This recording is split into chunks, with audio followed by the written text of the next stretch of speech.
Chapter 25. Harold Bridgewater. The younger Pennels siblings packed themselves into the back seat of the Jeep, still fumbling with seatbelts as Austin shifted into drive, spinning the wheels and shooting out a fusillade of gravel as he yanked the wheel into a U-turn. He blasted the horn until some of the trapped cars rearranged themselves to clear a path. From the passenger seat, Kenia turned to brief the Pennels on what had happened at her apartment. All three listened, the horror on their faces occasionally lit by the headlights of passing cars. "Don't worry, I'm all right," Kenia said, trying to reassure them and head off their questions before they could ask. She recounted what she could from Austin's explanation regarding the chlorofluorine, allowing Austin to add details when he felt it necessary, but mainly Austin drove. This time, heedless of speed limits, double lines, or prohibitions against driving on the shoulder.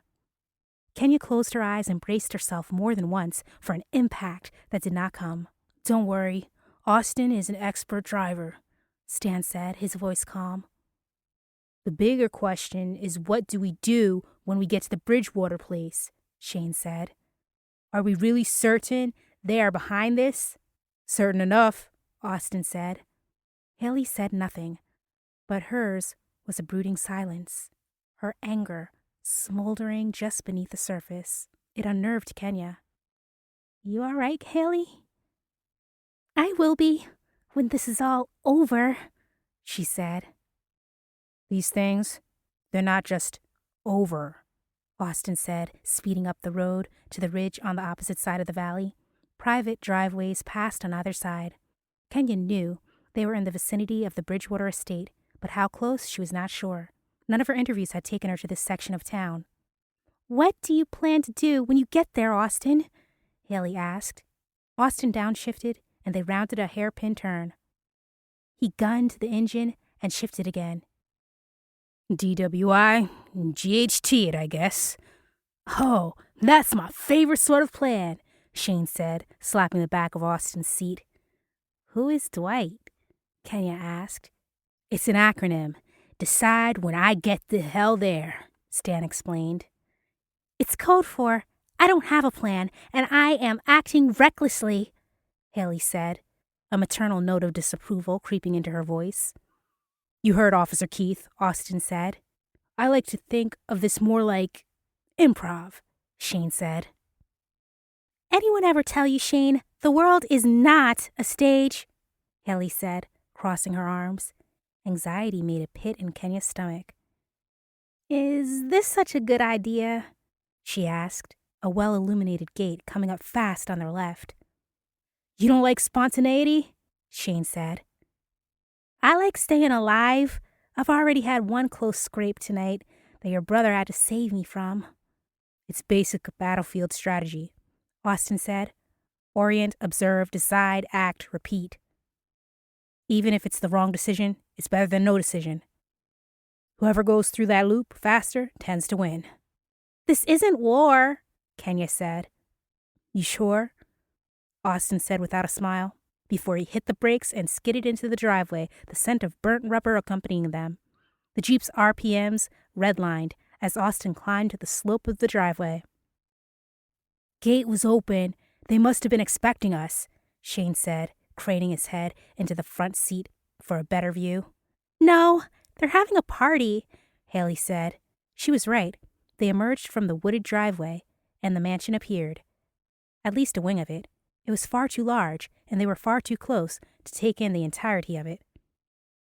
The design was like a Flemish castle, with corner towers topped with conical peaks layered with slate shingles.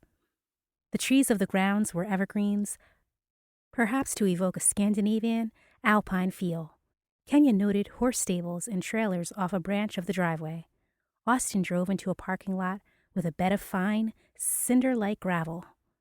It was surrounded on all sides by crimson Japanese maples, miniature pagodas, and packed full of luxury sedans and sports cars. Beyond the parking lot, the lawn was aglow with Chinese lanterns. A white party tent, the kind Kenia had seen erected outside for dinner parties at country clubs, Sigma Phi Phi events, and Ivy League graduations. stood in the center of the bustle of well-dressed guests. Austin drove as close as he could and came to an abrupt stop next to teenage boys in red jackets, black slacks, and black running shoes, standing next to a valet stand. Austin cut the engine, got out, and kept his keys to himself, growling at the valets, "Don't worry, I won't be long." Kenia and the other Pennels ran to keep up with him. They plunged into the casual elegance of the summer garden party, weaving through figures in pressed polo shirts, Burberry blazers, and Versace dresses, with the occasional Ralph Lauren sweater tied over the wearer's shoulders. By the people Kenia could see in the garden, and the tent through the faux windows, she estimated the crowd to be about 300 people. The Bridgewaters had offered an impressive spread: a chocolate fountain, raw oyster bar, a Mongolian-style grill, flames flashing as the chef in immaculate white flipped a slab of meat. The servers were all female and looked to be moonlighting actresses and models. Their tops were form-fitting button-downs with bow ties and cummerbunds that accentuated their small waists and buxom chests. They smiled invitingly at the middle-aged and older men who cracked jokes with self-satisfied smiles, as if convinced by the rented friendliness of the hired 20-somethings, oblivious to their wives, who looked away with scowls and reached for more drinks. Many of the wives had congregated at the numerous bars where eye-candy male bartenders, 2 at each bar, plus back bar, shook drinks with the efficiency of soldiers and the easygoing smiles of gigolos. By the sound of the raucous laughter coming from the women, the bartenders appeared to be giving out generous pours. 2 Latino men picked at elegant classical guitars on a small stage against a backdrop of blooming hydrangeas. Beyond the flowers, children played in a section of lawn, supervised by white college co-eds in matching knit shirts and khaki shorts. A clown made balloons, and a gas generator let out a gentle hum while it kept a row of bouncing castles inflated. Kenia and the Pennels passed through the tent. It was lit by hanging chandeliers. A marble fountain filled with koi bubbled in the center, while a sommelier with a pencil mustache moved between tables. Austin scanned the crowd like a hunter. When he did not spy his target, he continued through the tent to the far side. The full rotunda of the mansion came into view. Every window and every room glowed with warm light. The front facade lit by floodlights and accented by flickering Edwardian-style English gas street lamps. It formed a striking contrast in Kenia's mind: ostentation versus invasion. When she remembered the Pennels homestead, last seen in the harsh glare of law enforcement floodlights, her mind kept coming back to the same word: privilege. The whole place was saturated in it, and yet even as the Pennell children looked around wide-eyed, she recognized in herself a certain familiarity with the setting. Had she not been to weddings, debutante balls, and college graduations with all the same trappings and similar guests? It was an uncomfortable realization to make, even as she felt the scratches, strains, and bruises from her recent flights and fights on her body.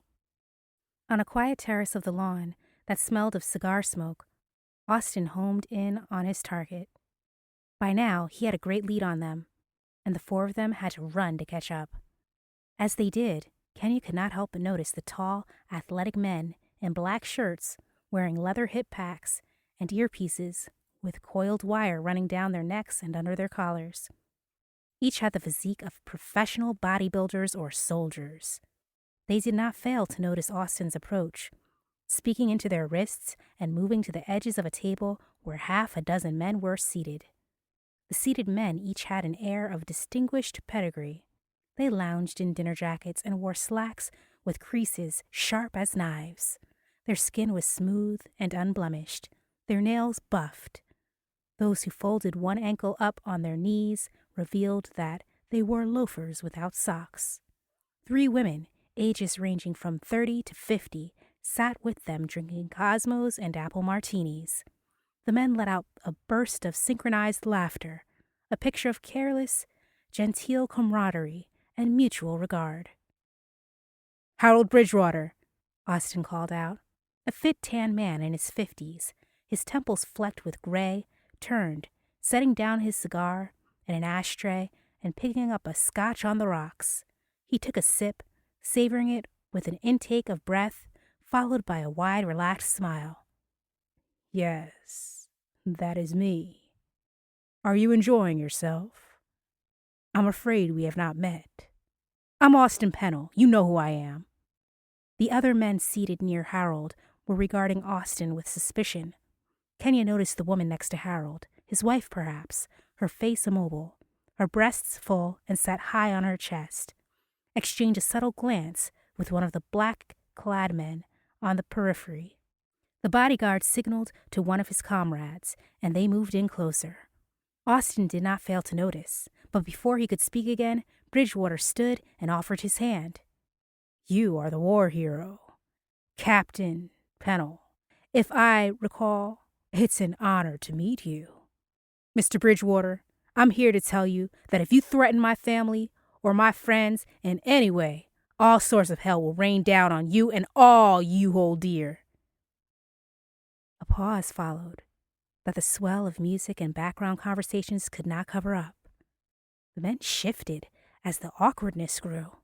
One of the younger women checked her phone while Mrs. Bridgewater tapped at the stem of her glass with a polished nail, painted the color of blood.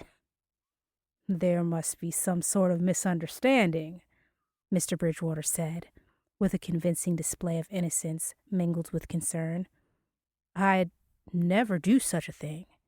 If you feel threatened, I'd like to know if there was anything I could do to help. The muscles in Austin's forearms flexed. His USMC tattoo rippled.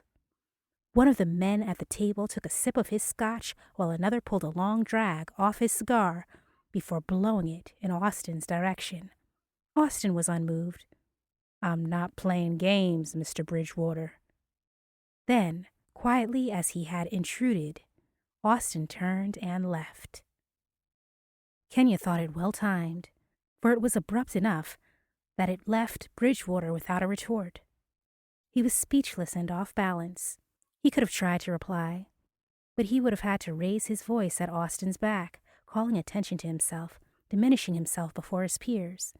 Instead, Harold Bridgewater chose to play the benevolent host, turning to the other Pennels, but ignoring Kenia. And you must be the rest of the Pennell clan. You've done a lot to bring jobs to folks in Selah Station with your little show. You are town treasures, true entrepreneurs. He turned to his guests and continued. See, it's young people like this who will make America great again. Hear, hear, the men said, rapping their knuckles on the table and raising their glasses. And you, young lady, I have not had the pleasure, Bridgewater said, turning to Kenia, face to face with him. She took in his whitened, bonded teeth, the professional tan on an unblemished skin, the svelte physique honed by professional trainers and organic food. Even poised on level ground, she could sense the way he looked down on her, her braids tousled, her clothes dirty from running through the woods, her bruises and bandages from the violence visited upon her on full display. While at the same time, it did not escape her how his eyes wandered up and down the length of her body, as if tracing her figure and noting her own physical attributes the way any sexual predator might. In that moment, she felt all the pretensions and liberties of his race bearing down on her. Her people, her ancestors. She wanted to spit. I'm Kenia Burrito Ifeanyi Chokwo Diambu Desi, and I have nothing to say to you. Bridgewater looked stricken. Well, again, I don't know what has led to this misunderstanding, but please, I want to extend my hospitality to you. Make yourselves at home. We should be going, Shane said. Kenia was more than ready. Bridgewater waved down one of his servers. I'll have one of the girls get you to-go boxes. All this food should not go to waste. Thanks, but no thanks, Shane said, trying to corral his siblings off the terrace and in the direction of the parking lot where the Jeep was waiting for them. The moment had passed.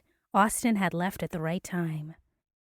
They should have known they would not rattle a blue blood like Bridgewater any more than Austin already had, with the element of surprise. It was Bridgewater's turf, after all, and he was surrounded by peers and sycophants he would be determined not to lose face around. Bridgewater was not ready to crack, but his wife was another story. The woman with the immobile face exuded resentment. It was clear in the way she knocked back her drink and snapped her fingers at the closest bodyguard. "Brent, get these orphans off my property." The word stung. Shane and Stan showed the injury in the way their shoulders pinched together.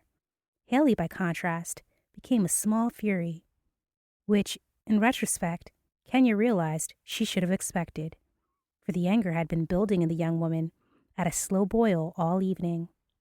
"You talk about making America great," Haley said, stepping towards the table of seated adults. "Great at what exactly? Great at locking people up? Making weapons of mass destruction? Great at exporting arms and ammunition abroad? Is that what makes us great? Or the fact we produce more pollution than any other country? Maybe it's our climbing rates of infant mortality, obesity, and our failing educational system? Even while you fat cat 1%ers get rich off white supremacy, structural violence, and mass incarceration?" "Whoa, Haley, time we probably should go," Kenya said, stepping forward. But the spirit of resistance had seized Haley. She was too quick. She swiped up a martini glass by the stem and flung the contents into the face of Mrs. Bridgewater. "And if you call me and my brothers orphans again, I will punch you in the face so hard no amount of plastic surgery and Botox will fix it." Women were gasping.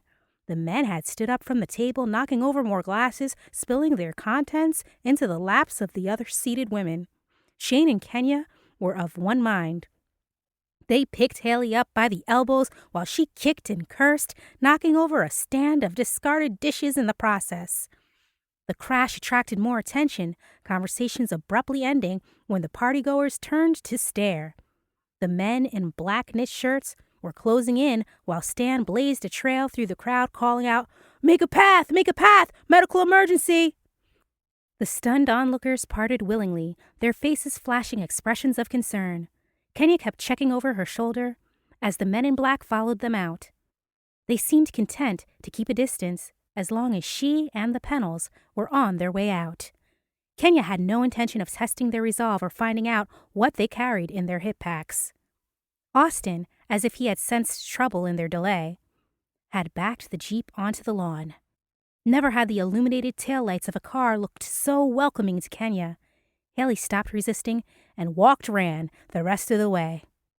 She and her brothers scrambling over the tailgate while Kenya jumped in the front, slammed her door, and said, "Drive!" Austin dropped the Jeep into gear, the wheels ripping into the Kentucky bluegrass and flinging it up at the guests in heavy clods of soil. "Well, that was a nice get-together," Shane said after they had rolled down the driveway in uniform silence. Stan let out a snort and started laughing. "I'll say." "What the hell, Haley? You were on fire. Where did all that come from? I need to write some of it down." Shane said, fighting laughter himself. "Such a basic bitch," Haley said, referring to Mrs. Bridgewater. Even Austin cracked a smile now. They recounted for him what had transpired after he had left, as the Jeep roared down the driveway back to the main road. It was as if a seal had been broken, the tension released. All five of them laughed and shouted over one another to the point of screaming as they argued about what had been, for them, the best part. The double line of the main road lit up before them. Austin steered them home through the tunnel of old growth trees. It was only when Kenya turned in her seat, as she attempted to share her favorite part, that she saw the grill of the black SUV, its headlights off, approach the back of the Jeep, its engine revving just before the driver swerved and connected with their rear fender. The seatbelt crushed against Kenya's torso. The knobby tires of the Jeep let out an abrupt screech before they lost contact with the road. The Jeep spun, flipped, and tumbled into the trees. Chapter 26. Ark Haven. The series of rolls were an uncountable sequence of impacts and unimaginable jolts in which they were pelted by debris from the road, the forest floor, and the gravelly shoulder, not to mention pieces of windshield, mudguards, and whatever other items were loose in the Jeep. Kenia praying that each roll would be the last. The Jeep finally stopped with a jolt that stunned them all. Kenia struggled through a haze of confusion and pain, desperate to reorient herself. She realized she was staring out at the forest floor through a shattered windshield before she understood that she was hanging upside down, held in her seat by her seatbelt. She found it impossible to speak, but she was aware of other voices. One was Austin, but he had to keep repeating himself before she understood what he was saying. "Is everyone okay?" Blood and glass were glistening in the crown of his head, the bleeding profuse. The air was thick with the smell of gasoline, pine trees, burnt rubber, and freshly churned earth. Kenia, are you all right?" It was Stan, who had unbuckled himself, negotiating an awkward somersault and lowering his feet to the ground. He crouched on the roll bar, which had gouged itself into the leafy forest floor, plowing up ferns and saplings. "I think so," was all Kenia could croak out. Shane was cursing from where he hung, suspended by his own belts. Taller and longer than Stan, he had a more difficult time freeing himself. Haley was holding her head, blood dripping from cuts on her hairline, above her lip, and a gash splitting her left eyebrow into two. "Haley, you look bad," Shane said. "I feel bad." Stan picked up one of their phones, which had landed on the ground under Kenia's head. "Shane, what is your security key?" 3142. "Call 911, Austin said, working his own buckle free and looking over his shoulder at the feet of the approaching men unloading themselves from the SUV.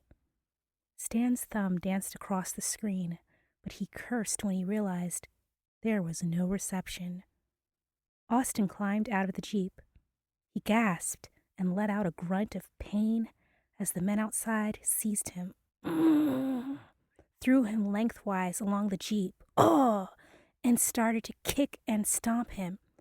"Austin!" Haley cried out, but they were powerless, stunned, injured, and trapped as they were.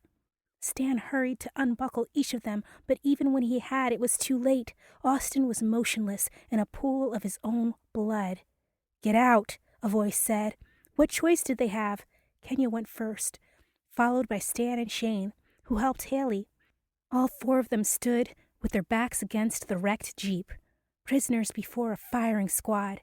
Kenia recognized the men by their black knit shirts as the bodyguards from the Bridgewaters. "Radio in that we got them," said a man with his hair shaved short, as if he were still in the military.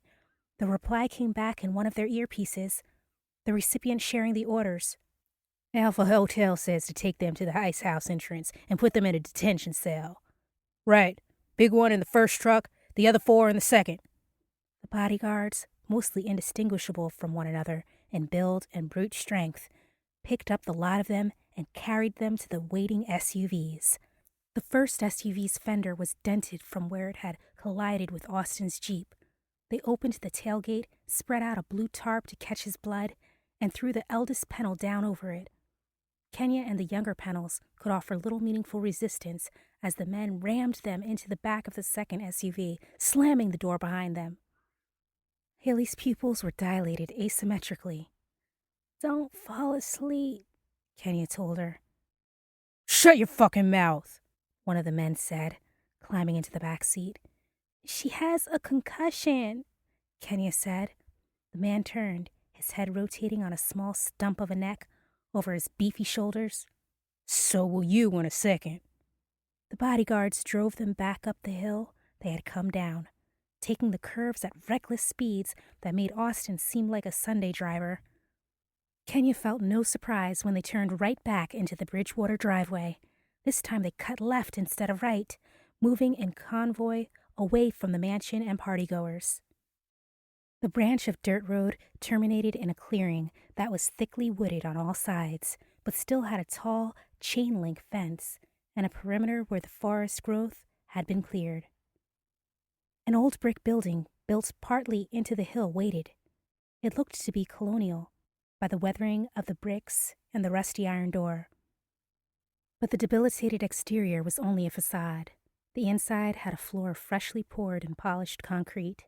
Security cameras hidden in orbs of darkened tempered glass tracked them from the corners. The space inside the structure was enormous, tunneled deep into the hill. At the far end, a massive blast door stood open. Its profile was at least 6 feet thick and looked to be made entirely of tempered steel. The bolts and tumblers of the locking mechanism were as wide across as bowling balls. Beyond the door was another anteroom, where one of the bodyguards punched a code into a keypad, and a second, hydraulic door hissed open. More surprises were in store for them. On the other side was a reception area, expansive as an airport departure hall, complete with decks and counters, with charging stations and a waiting lounge. Large bronze letters bolted to the walls read, "Welcome to Ark Haven Luxury Living." As the bodyguards clicked on the lights, which gave a soft, calming blue-pink glow, a number of large wall screens also came up, displaying images of scenic vistas, the horizon distant, creating a convincing illusion that they were not underground. The lounge was not for them. Instead, the bodyguards marched them through a series of doors and hallways into a section designed as a jail. Rows of detention cells greeted them, as well as a quarantine enclosed in thick glass, and a waiting area where each chair had a D-ring set in the floor for fastening body shackles. The place smelled of fresh paint and stale air. After bringing them through a gate and into a hallway of cells, their captors herded them through the door, slammed it after them, and the gate after that, leaving them alone in a dim, sleepy light. While they all were bewildered and battered, Austin was their highest priority.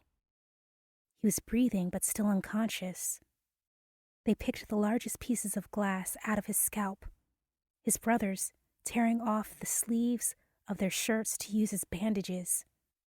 Haley was next. Kenia sat her against the wall and told her to try to stay alert, despite her drowsiness.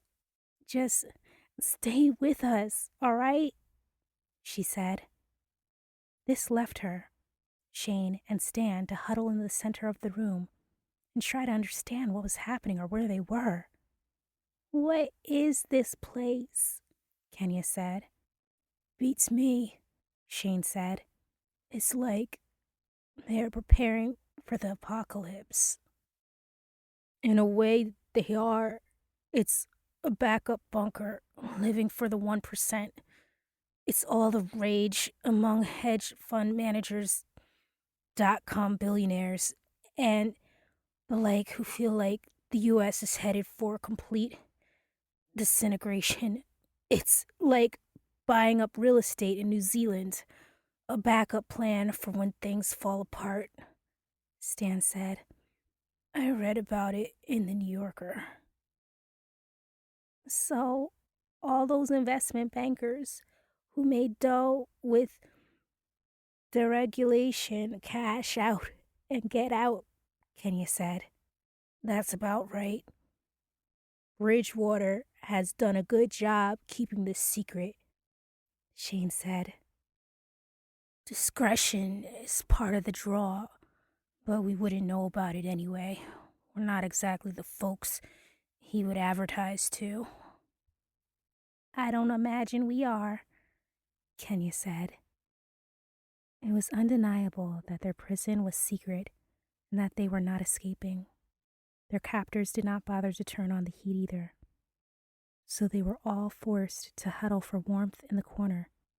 What felt like hours passed, with nothing happening except for the sound of footsteps outside the locked gate, as their sentries rotated through shifts. Kenya tried to think through all that had transpired. Clearly, they had done something to shake up Bridgewater, beyond spoiling his summer lawn party. Otherwise, he would not have risked the crimes of assault and kidnapping. He had other tools to ruin them, as he demonstrated with the FBI raid. This had to do with the Selah Station coal plant and the 1953 disaster. It was a cover-up, but she felt that they were far from proving it. Everything they had was still circumstantial. She said as much aloud, looking back and forth from Shane to Stan. Maybe we got too close for comfort, Shane said. I think that is a foregone conclusion, Kenya said. Stan was quiet, tending carefully to his sister, who rested her head on his shoulder. I don't like that they have shown their faces. Why not? Shane asked.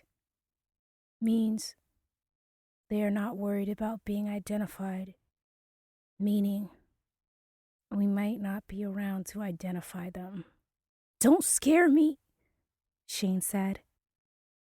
The lock in the gate to the outer hallway banged. The gate opened without a sound. The hinges still new and well-oiled. A row of bodyguards entered in a line, Harold Bridgewater in the center of them, walking with all the self-assured panache of a rock star taking the stage. He stopped before the door to the cell, took a moment to stare at the lot of them, then ordered, "Open it." One of the bodyguards snapped the lock up, and the door slid aside on rollers. The bodyguards entered, lining up to flank Bridgewater on either side, and he took his place in the center of them, crouching down and scanning his prisoners over, his head slightly cocked, his lip curling, and his nose wrinkled as if he were taking in a scent of meat that might have been rotting in a sewer. Then, as if suddenly aware that they were staring back at him, he clasped his hands and rubbed his palms together.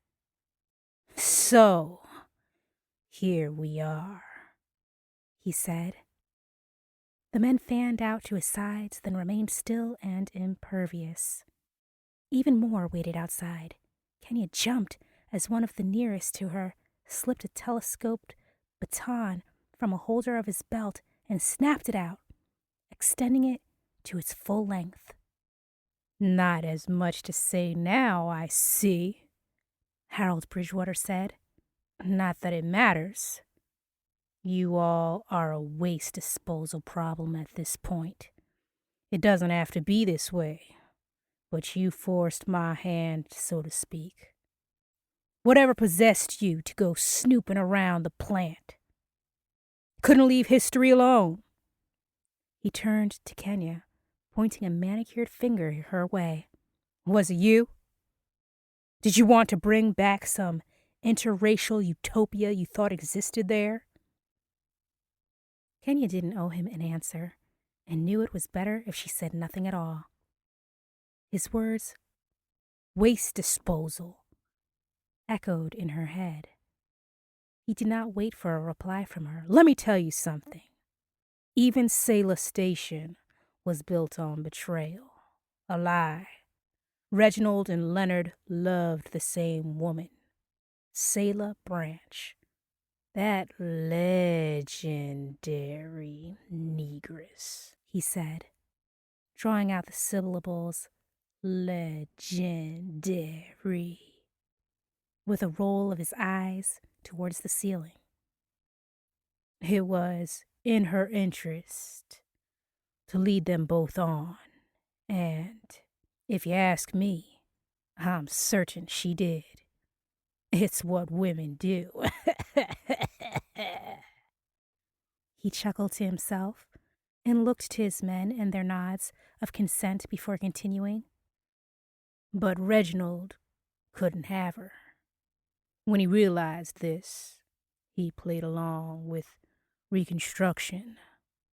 But all the time, he was sowing the seeds of malice and revenge in his own children and grandchildren, down to my grandfather, Crowley Bridgewater. He shook his head. I couldn't care less about revenge or the other Bridgewaters, even if my grandfather Crowley had not killed them off in the blast. But you see, secrets beget secrets, and my father Sterling, and in turn I, was left quite a fortune because of Grandpa Crowley's machinations. And we can't have you bringing that to light. Some things are better left in the past. He looked around, gesturing at the space around them. And I clearly have other things to attend to, things concerning the future. You are a dick, Shane said. Bridgewater chuckled. Maybe, but tomorrow I'll be alive. And you won't be. You'll still be a dick. One of the bodyguards with a baton raised it, but Bridgewater lifted his hand to restrain him. Not yet, he said. He inched closer to Haley. Kenya could smell his cologne, hair gel, cigars, and a faint scent of body odor.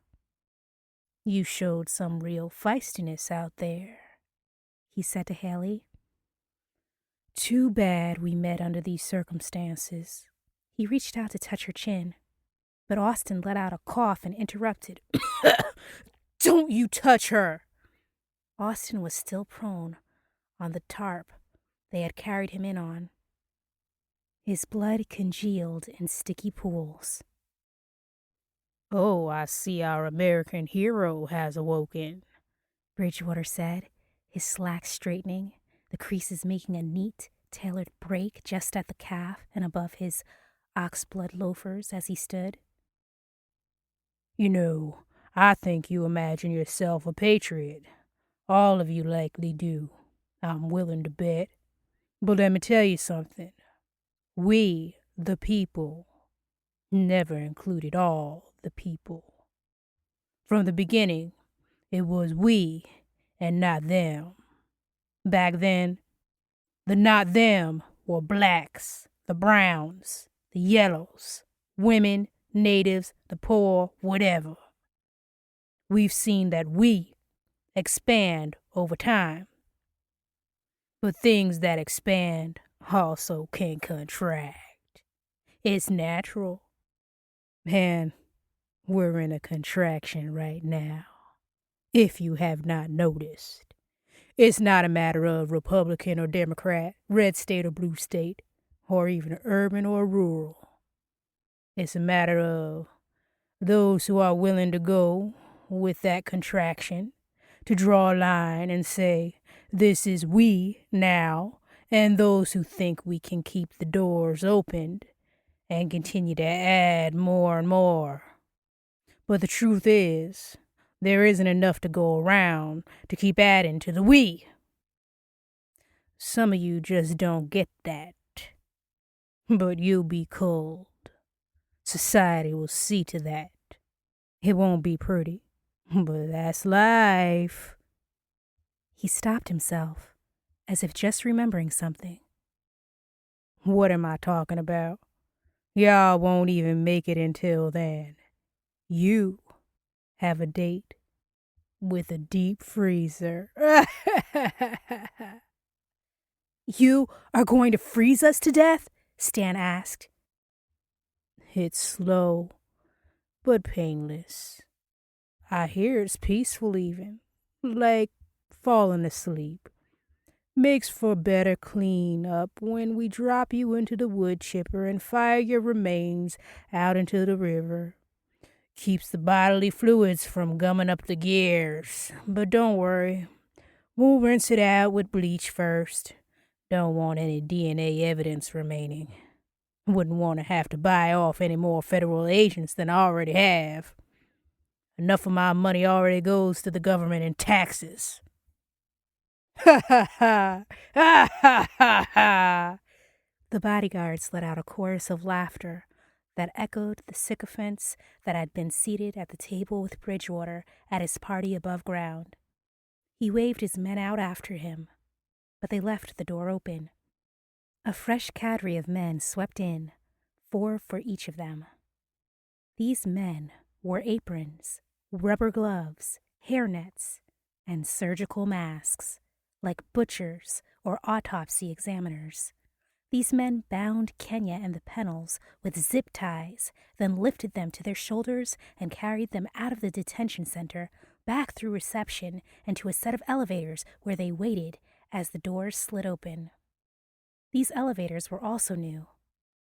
The off-gases from the carpeting, epoxy, and fiber paneling still strong. Kenia's sense of claustrophobia grew, not as much from the sense of being in a small space. If anything, the elevators in the halls they opened up to were spacious, but rather from the growing awareness of how deep they were underground and moving deeper. Their captors brought them to a dining hall modeled after a rustic mountain cabin, complete with rough-hewn logs set into the walls and pine timbers stretching across the ceiling as rafters. The LCD display screens placed where windows would have been were blank. Hundreds of empty chairs waited in the dim light at long tables. The men did not stop, but instead continued through a swinging door into a modern kitchen of stainless steel countertops. They came to a large meat locker door with a spring-action lever handle. The seals hissed as they opened. A blast of frigid air wafted out. Kenia, suddenly able to see clouds of her breath. The men carrying her dropped her to the floor inside, where she landed, the air knocked out of her chest. They deposited the rest of the Pennels next to her, then shut the door behind them, the seals and insulation squeezing shut as the locks clamped into place. All 5 of them lay still, the clouds of their breath lit by the light coming in from the double-paned window set high in the refrigerator door. "We're so fucked," Shane said. "Come on, let's move closer together to retain heat," Stan said, trying to wiggle despite his limbs being zip-tied. "What does it matter at this point?" Shane said. "We can't give up. Come on, Haley. Get closer to me." Stan nudged Haley. Haley. You awake?" "She passed out," Austin said, from the other side of her, his voice cracking. "Let us out of here!" Shane screamed. "God damn it, Shane. As if my head didn't hurt bad enough," Austin said. "Someone has got to hear us." "And do what? Have pity on us? Turn on Bridgewater and let us out?" Austin said. No one said anything for a long while. Kenia kept her thoughts to herself, reluctant to comment on the pain building behind her eyes until she was certain what was taking place. Guys, I think we have another problem," she said, her body already beginning to shiver. "What is that?" Stan asked, his teeth chattering. "I think I'm about to jump." "What?" Shane turned himself, using his elbows to look in her direction. "It's the pain behind my eyes. I can feel it coming. I recognize it now." "Well, then at least one of us is getting out of here," Shane said, despondent. No, I'm not leaving you. Maybe you can come with me." "Say again?" "All of us. Maybe if we're all close enough. If we all hold hands or something." "It's worth a shot," Austin said, struggling to sit up. "Kenia, how long do we have?" Not long. They each grunted, shuffled, and strained, leaning against one another to sit upright and rolling Haley's unconscious form onto their laps. Already, Kenya could see Haley's lips had turned blue. "Come on, Haley. Hang in there," Shane said. "I hope this works," Stan said. It has to work. God, please make it work," Kenya said. "Please, please, please," Shane droned on, rocking forward, his hands clasped with Austin on one side, Shane on the other, breath surrounding them in clouds. Kenya pulled all her strength of will towards bringing the Pennels along with her. She would make it work. Her hands were out of her control now, as were her chattering teeth and the rest of her trembling body. Each inward breath was painful, the cold stringing her lungs. She pressed her head against Haley's as Stan put his on Kenya's shoulder. The pain behind her eyes was excruciating. Then it was gone. So was the cold.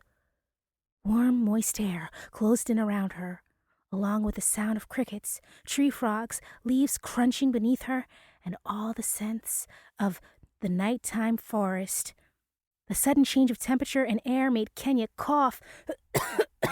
She swallowed and opened her eyes to the darkness of night, but she already knew from the emptiness of her hands that she was alone.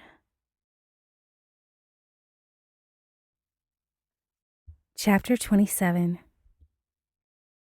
Red man can get ahead. Man. 4 by 4 by 4. Kenya focused on breathing, shutting out the growing sense of urgency to act, to do something. Action without thought would only make things worse, she told herself. Go slow now, to go fast later. My friends are in danger. They are going to be killed. But she only had what was right here in front of her. And who knew when here was? After a few more deep breaths, she took in her surroundings. She could feel frost melting from around her nose and mouth as she took in the forest clearing she had jumped to. The air was warm and close, in line with the season she had been materializing in with previous jumps. Was this perhaps the very night of the accident? Which was clearly no accident at all. She thought it likely, but even if she could guess the when, she did not know her where. The trees were red maple, white oak, with a number of slash and scrub pine, consistent with what she had seen throughout the region, around Selah Station, but that did little to help. When she listened for it, she heard no traffic. A dog barked in a distant hollow. All that was left for her to do was walk, but which direction? She was on a slope and figured it was best to head downward, since the town itself was at the bottom of a valley. After walking a little ways, she was encouraged to see the outline of a building, its rectilinear sides standing out against the natural shapes of the forest. She made out a clearing in front of it with a road, even a turnabout in it. Slowly, the place took on a familiar shape.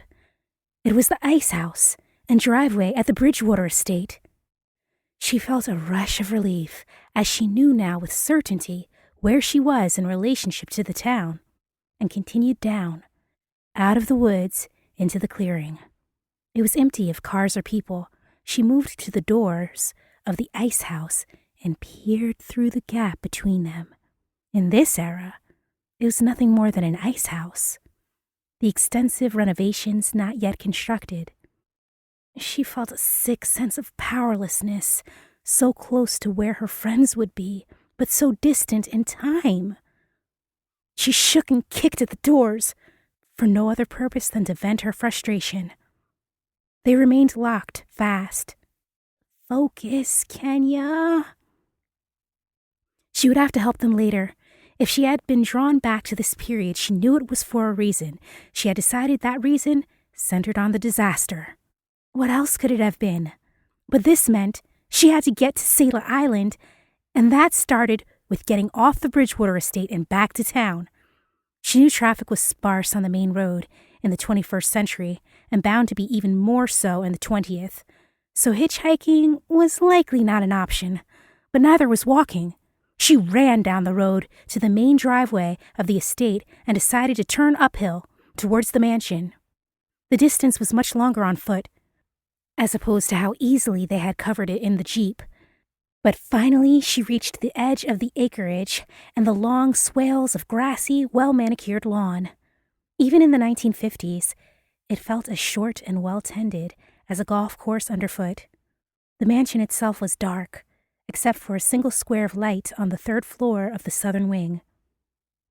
The ostentatious floodlights had yet to be installed, so too the English-style street lamps with their gas flames. Only porch lights lit the exterior, and yellow cones to either side of the front doors. Kenia remembered a garage next to the parking area that they had passed in the Jeep. She ran in its direction, hoping it would have been built already. It was, even if it was invisible in the darkness until she was right upon it. She found her way to the door and tried the knob. It made a complete turn and swung open, without even the slightest chirp of a security system or the blare of an alarm. So people really didn't lock their doors in the 1950s. Inside was complete darkness, and she was reluctant to turn on any lights. But her phone and its flashlight were gone, and realizing that time was short, she took the chance, feeling along the wall until she found a switch and flicked it. A single iridescent bulb came on in a socket hanging from the ceiling. It was dim, but it was all she needed to see her salvation. Apparently, old Crowley Bridgewater was a motorcycle enthusiast. These were not the motocross motorcycles she had recently learned to ride, but their mid-century predecessors. It didn't take her long to realize they were all Indian brand, a dozen of them arranged in what appeared to be chronological order. First were the older, military models painted in olive green with white stars on the gas tanks and copious boxes for ammunition storage on either side. These gave way to models painted in reds, black, grays, even one in auburn and coffee tones that seemed to be the most recent, judging by the addition of chrome features. The Indians had fenders over most of the tires and a profile of an Indian chief on the gas tanks, frames, and motor casings. The chief looked out with a noble visage, as if unbothered by notions of cultural appropriation or the nature of white men riding polluting, fossil fuel-powered machines across his lands. Stolen through deception, murder, and genocide under the contrived pretext of manifest destiny. The keys were hanging on the wall. Kenia grabbed them all, along with a helmet which she shoved down on her head. She straddled the first bike, what she believed was the newest model and hopefully in working order. The model name on the side was Scout. It was smaller than some of the more intimidating Chief models, and so better suited for her size. She tried the series of keys one after another, more appropriated Indian chief profiles stamped on each one. Finally, one key slid in with a jump of her heart. She pumped her fist and looked for the switch to open the garage door before laughing at herself. Automatic openers had yet to be invented. She scrambled to the base of one of the doors, pulled it up, and allowed the spring to do the rest of the work, sending the door folding upwards into the track overhead. If the noise of the door opening did not bring unwanted attention, she knew the motorcycle would. She secured her chin strap and took a moment to study the bike's workings. She knew she would only get one chance. She primed the engine, checked the choke, and put her fingers on the key. The chief's head conspicuous next to her hand. "All right, Chief, let's get ahead together." She turned the key, gunned the engine, and kicked the bike forward. The front fork wobbled as she rolled forward and careened into the frame of the garage door. The engine nearly stalled, but she kept it alive, even though it filled the garage with thick exhaust. She could hear dogs barking now. It took all her strength to stabilize the bike again. There was no longer any room for discretion, so she revved the engine again, felt the pistons fall into a steady rhythm beneath her, and kicked forward once more. "One more try." She thanked the universe that the mansion was built on a mountainside, the slope giving her added momentum to settle the bike and test her balance. She clicked on the headlight, illuminating the tunnel of the woods, before she gave the engine another shot of gas and accelerated towards the main road. If she was noticed or followed, she had a good lead on her pursuers. Her mirrors remained empty as she continued down from the mountainside estate. The road gradually becoming familiar despite the passage of years. Just as she reached the T-junction, where she could turn left towards downtown and the island, or right onto State Road 521 and onto the Pennel place, she stopped. The Scout idled beneath her. Through the trees she could make out the river gorges, those fissures of darkness separating the clusters of light and life on the opposite banks. The Selah Bran Ch bridge was nothing more than intervals of light suspended over a river of an unknown depth. She thought of all the lives at risk, those on the campus, in the neighborhoods, and at the plant. So many people, so much to lose. The lights of the campus twinkled, like the pinpricks of fragile, distant stars, their light nearly swallowed in the menacing glow of the coal plant, burning in its aura of smoky haze. It was too much to take on alone. She needed help. She leaned the bike northward and sped up the state road towards the Pennels. The porch light came on first, a silent beacon that a handful of moths discovered promptly and began to circle. They were soon joined by other flying insects that buzzed in direct flights into the glass sides, pinging with graceless little pops and taps before falling and trying once more. The knob jiggled while the lock clicked and the door opened. At first, Kenia could not see through the screen for the way it caught the glare of light, so she stood exposed, conspicuous, hoping the right person had come in answer to her knocking. Her body trembling from anxiety as much as from the violent vibrations of the motorcycle. A hand popped the hook and eye latch, leaving the hook to dangle. The screen door opened with a long creak, the light reflecting silver off the screen until the door stopped wide enough for the young man she had seen before to step out onto the porch. He was in denim jeans and a t-shirt that hung loosely around his flat stomach, but was snug around his chest. His hair was standing up on the side of his head, as if he had just woken from where he had fallen asleep on a couch. His eyes were the same blue blazes she remembered. What a sight she must have been to him, bandaged, bruised, bloody, her clothes ripped in places, her hair a mess from her motorcycle helmet. Her heart was pounding, and she was short of breath. She could see Austin, Haley, Shane, and Stan, all four of them, in his face, as if he were just another sibling and not their uncle. Yet, there was an odd presence to him.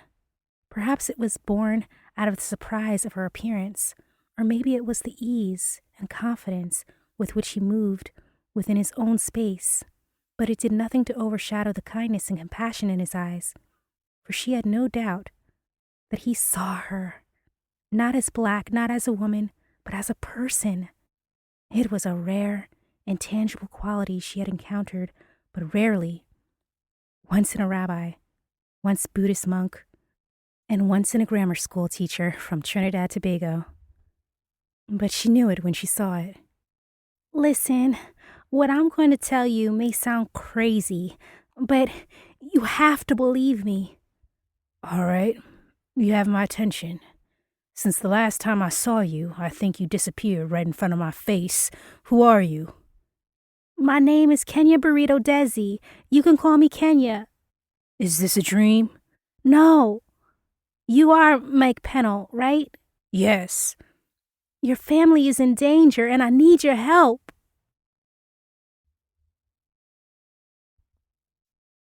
Chapter 28. Iron Mike. The muscles in Mike Pennell's jaw worked, a glint of coppery whiskers on his face, as he ran his hand over his head. What kind of danger is my family in? It's complicated. May I come inside? You sure I'm not dreaming? Does it feel like one? No. Even if it is one, then what do you have to lose? I mean, you'll wake up and be fine, right? Right. Or, I'm crazy. I thought that a lot myself. You'll feel it a few more times before I finish. Well, then you best get started, he said, swinging the screen door open and motioning her to follow him inside. She stepped into the same house that she had stepped into decades into the future. Her head danced with a sensation of vertigo and disorientation. This version of the Pennel home smelled of the same wood materials, but added to that was a musty odor from the dusty rugs and a sharpness to the varnish that was not present in the future brands. She made her way to the kitchen with Mike following. If her familiarity with the place was strange to him, he did not comment on it. Instead, as she sat at the table and took in the kitchen, this version with the original pine cabinets and laminate counters, Mike went to the sink and ran water to splash in his face before pulling out a chair and sitting down across from her. She wasted no time telling him everything and set aside any compunctions about informing him of future events which had yet to occur. Science fiction tropes of corrupting timelines be damned. She wanted to corrupt this one as much as possible if it meant saving her friends, his niece and nephews. She explained the events of the summer of 2017 and what she knew about what would take place on the night of August 22nd, 1953. She focused on the facts she knew, those most critical to their situation, and then a few of the assumptions and hypotheses she had formed in discussion with the Pennels and the Coates brothers. She felt like her sister Chena Mary laying out a case in court, or how Kenia herself might outline the case in a journal article. When she was finished, Mike held his fist to his mouth. His throat fluttered as he tried to take in all she had shared. If I had not seen you disappear myself, this would be harder to take in. He paused for a beat to shake his head back and forth. My niece and nephews, they live in this house. They are your friends? Yes, and I am afraid I could not stop my jump. I left them in grave danger. Our only hope is to change the timeline, or if that does not happen, hopefully I will return with enough time to help them. I hope so too, even if I don't know them. They are good people, the best, and they take good care of this house. He smiled. Good to know, and good to know the old place has stayed in the family. Where are your parents and your brother now? She asked carefully, worried that it might prompt him to ask about his brother and future sister-in-law. Kenia was not sure if it was right to share with him that they would die in a car accident with a drunk driver, especially when she didn't know any further details on how it might be prevented. My brother Jay is in the Navy. His ship docked from its last tour in Norfolk, Virginia yesterday. Mom and Dad headed down to pick him up.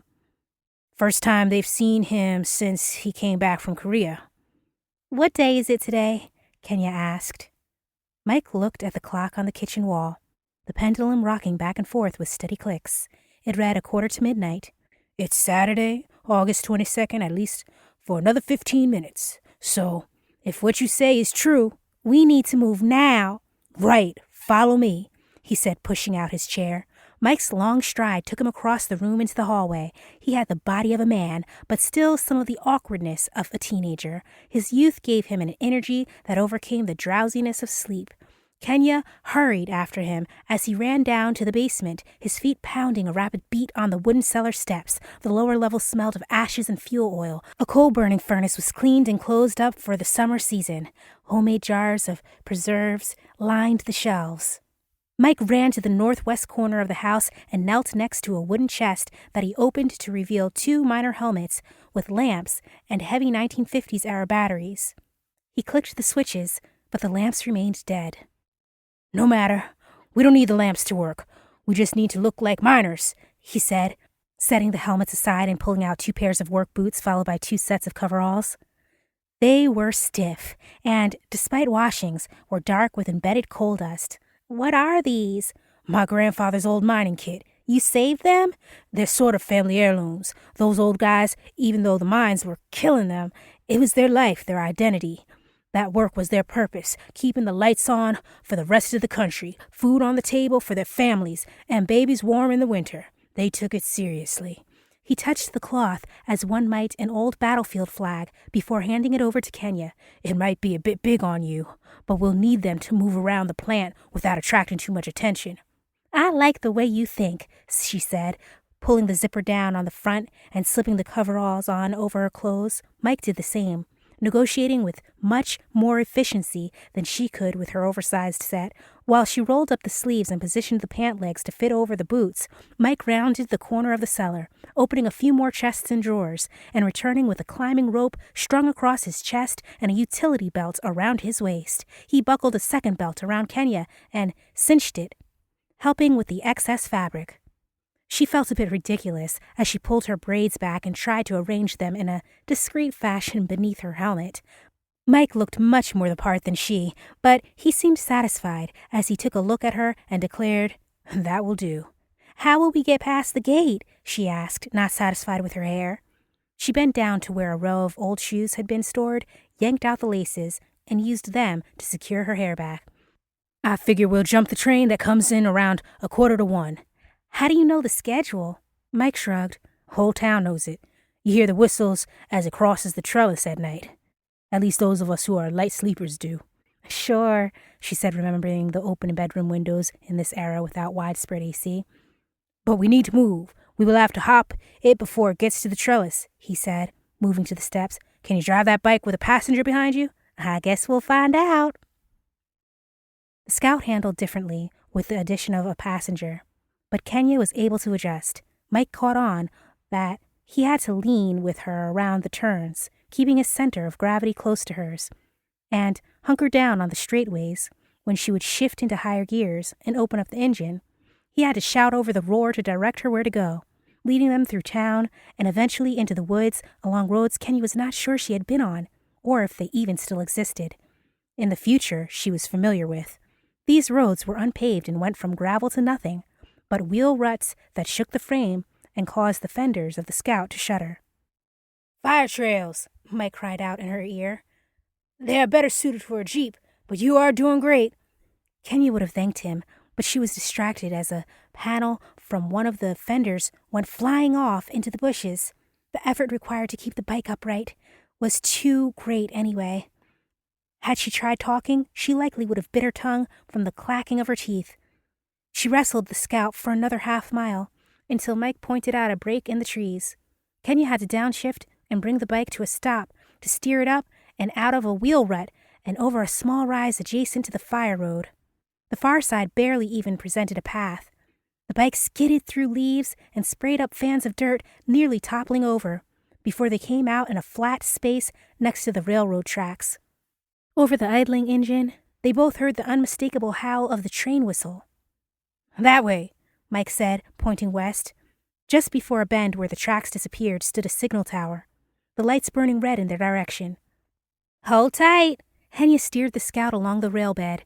The easement was mostly clear of obstructions, but the earth was soft from pools of runoff, causing the rear tire to spin out more than once. The train whistle sounded again. Mike didn't need to tell her to go faster. She twisted the accelerator, and they barreled towards the tower at a reckless speed. A deer carcass, the creature likely frozen in the headlamp of a previous locomotive before being struck and flung to the side, loomed up in the cone of light in front of the Scout. Kenia held her breath as they rolled over it, but they both still choked from the cloying scent of decay. They could hear the thrum of the diesel engine as they reached the base of the tower. The access ladder for maintenance crews was outside of their reach. "We should hide the bikes in the bushes," Mike said, climbing off and pulling a steel hook-shaped wrench of some sort from his belt. Kenia turned to push the Scout into the bushes while he lifted the rope from his shoulders and looped the end around the handle of the wrench. The bike was too heavy to move on her own in the soft ground, so Kenia gave it some gas and rode it into the tall grass and bushes at the forest's edge. She cut the engine and gave the seat an appreciative pat.